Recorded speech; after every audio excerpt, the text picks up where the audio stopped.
মার্কিন যুক্তরাষ্ট্রের অনেক ইহুদিরাও তাদের এই ভূমিকাটি নিয়ে প্রশ্ন করে। এমন এটিও যেমন সত্যি, পাশাপাশি যুক্তরাষ্ট্রের অনেক তরুণ যারা প্রজন্ম রয়েছে তারাও তো এই ভূমিকা নিয়ে তারা সমালোচনা করছে, প্রশ্ন করছে। তারপরও ট্রাম্প কেন এতটা, বা আমেরিকার যারা এই রাষ্ট্রনায়ক আসেন তারা কেন ইসরায়েলের এতটা পক্ষে অবস্থান নেয়, একেবারে অন্ধের মতো একপাক্ষিক?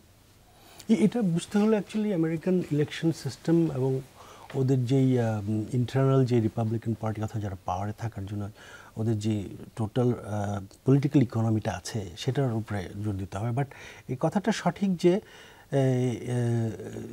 সমসাময়িক সময়ে শুধুমাত্র যে বিজ্ঞজনেরাই আমেরিকার পলিসির, ইসরায়েল সংক্রান্ত আমেরিকার পলিসির বিপক্ষে গিয়েছে তা না। অনেকগুলো ইউনিভার্সিটিতেও এটা নিয়ে যথেষ্ট প্রতিবাদ বিক্ষোভ হয়েছে এবং অনেক কিছু হয়েছে। তো সেই জন্য ওই যে কথাটা আমি প্রথমে বলছিলাম যে একটা ন্যাশনাল একটা কনসিয়াসনেস গ্রো করেছে যে না এটা ঠিক হচ্ছে না, মানুষ হিসেবে, হিউম্যানিটি হিসেবে এটা ঠিক হচ্ছে না। তো ওটা তো একটা সোসাইটাল লেভেলের ব্যাপার। বাট সেটা কি চাপ তৈরি করতে পারছে না? অবশ্যই চাপ তৈরি করবে। সেই চাপটা তো আপনাকে একটা ডেলিভারেবল পজিশনে নিয়ে আসতে হবে একটা পলিসির মাধ্যমে। এবং আমরা যখন দেখছি যে এরকম একটা পলিসি, যেটা আমি পলিসি বলবো না, এটাকে এখন অ্যাকচুয়ালি আমি প্ল্যানও বলবো না, এটাকে আমি প্রপোজাল বলবো, যেটা ট্রাম্প দিল। It's a peace proposal, it is still not a plan. Because আমি কিছুটা সৌভাগ্য হয়েছে ব্র্যাডফোর্ডের পিস স্টাডিজে পড়ার, এবং পিস স্টাডিজে আমাদের এই ধরনের পিস নেগোসিয়েশনের যে পদ্ধতি, প্রসেস সম্বন্ধে, এবং ওখানে অনেক বড় বড় বিজ্ঞজনেরা ছিলেন যারা দুনিয়ার বিভিন্ন পিস স্টাডিজের অ্যাকর্ডগুলোকে নিয়ে অ্যানালাইসিস করেন অথবা কীভাবে হওয়া উচিত। সেখানে মূলত দুটো পক্ষকে নিয়ে বসতে হয়। বাট এখন যেটা ট্রাম্প করেছে এটা অ্যাকচুয়ালি আমার কাছে মনে হচ্ছে দুটো জিনিস। একটা হলো এটা একটা ডিপ্লোম্যাটিক বম্ব শেলের মতো হয়েছে। It was not a deal, it amounted to, it is a proposal in which Israel has got what it wants to get from that deal without any negotiation or without any opinion from Hamas or Palestinian, যেটা আমরা wait করছি। আমি এখনই দেখছিলাম ওই Israeli পত্রিকা হ্যারাডসে যে Trump খুব সম্ভবত একটা ডেডলাইন ফিক্স করে দিবে হামাসকে এটার উপরে রেসপন্স করার জন্য। এর মধ্যে খুবই অল্প কয়েকদিনের বোধহয় একটা সময় দিয়ে কথা আসছে দিবে। তাহলে ব্যাপারটা কি দাঁড়াচ্ছে? ব্যাপারটা দাঁড়াচ্ছে যে এখানে একটা ইম্পোজিং একটা আলটিমেটাম যুক্ত একটা প্রপোজাল মাঠে নিয়ে আসা হলো, যেখানে অনেক ভালো কথা আছে। বাট আমি মনে করি যেই অনেক ভালো কথা আছে এই জন্য বলছি যে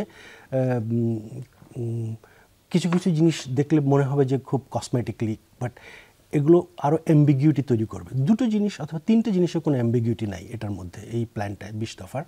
প্রথমটা হলো কবে কখন হস্টেজকে ফেরত দিতে হবে, এবং কবে কখন ইসরায়েল কতজন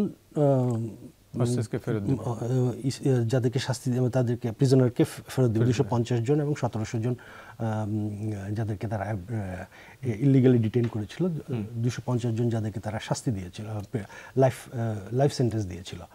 এই দুটোর মধ্যে একটা স্পেসিফিক ডেডলাইন আছে এবং স্পেসিফিক সার্টিনিটি আছে। আরেকটা জায়গায় একটা সার্টিনিটি দেখা যায়, সেটা হলো যে ওই যে ইন্টারিম যে গভর্নেন্স সিস্টেমটা, যেখানে টনি ব্লেয়ারের নাম আছে, যে বোর্ড অফ পিসের যে কথাটা, সেখানে কিছুটা সার্টেনিটি আছে, মানে কনফিগারেশন সংক্রান্ত। বাট একই সাথে এই প্ল্যানের সবচেয়ে বড় আনসার্টেনিটি, অ্যাম্বিগুইটিটা, যেটা সর্ট অফ একটা ফেট অ্যাকমপ্লি বলতে পারেন, যেটা মানে টোটাল জিনিসটাকেই অ্যাম্বিগুয়াস করে ফেলে, সেটা হলো যে পুরো সংঘাতটাই হলো সেলফ ডিটারমিনেশনের জন্য।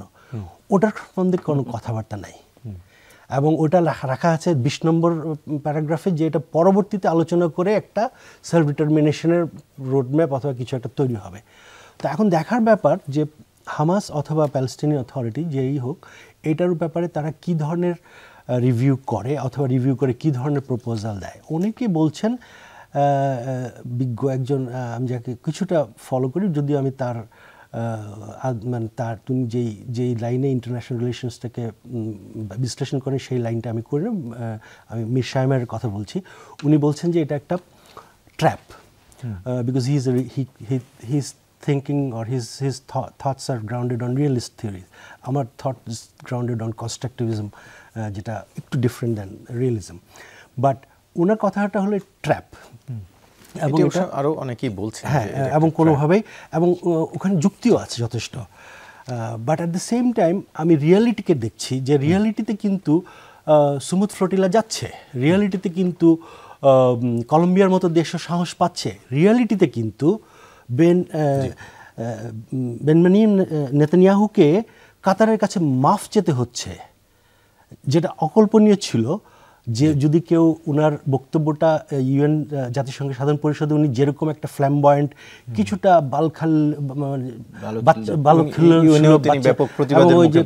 টেস্টের মতো করে দেখিয়ে বলেছেন, অনেকেই চলে গেছে, তারপরেও কিন্তু উনি মাফ চেয়েছেন পরের দিন কাতারের কাছে, কাতারে অ্যাটাক করার জন্য। এটা ট্রাম্পের নির্দেশেই হয়তো করেছেন।